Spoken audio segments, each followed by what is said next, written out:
Parliament ఎన్నికల్లో BRS ను చావు దెబ్బ కొట్టేందుకు సొంత సిట్టింగ్ ఎంపీలు సిద్ధమైనట్లు గుసగుసలు వినిపిస్తున్నాయి.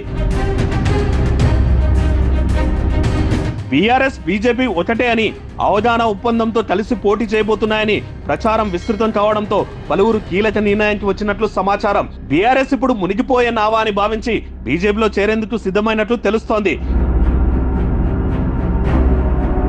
ఈ క్రమంలో బీజేపీ అధిష్టానం సైతం అంది వచ్చిన అవకాశాన్ని సద్వినియోగం చేసుకునేందుకు రెడీ అయినట్లు తెలుస్తోంది.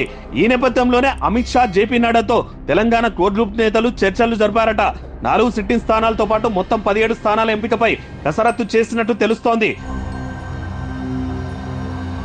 ఒక్కో స్థానానికి 3 అభ్యర్థులు పోటీ పడుతుండటంతో జాబితా సిద్ధం చేసి అధిష్టానానికి పంపారు. మొత్తం 17 స్థానాలకు 50 పేర్లతో తయారు చేసిన జాబితాను రాష్ట్ర అధ్యక్షుడు కిషన్ రెడ్డి హైకమాండ్ ముందు పెట్టారు. అటు బీఆర్ఎస్ నుంచి బీజేపీలో చేరేందుకు ఆసక్తి చూపుతున్న సిట్టింగ్లపై సైతం బీజేపీ ఫోకస్ పెట్టింది.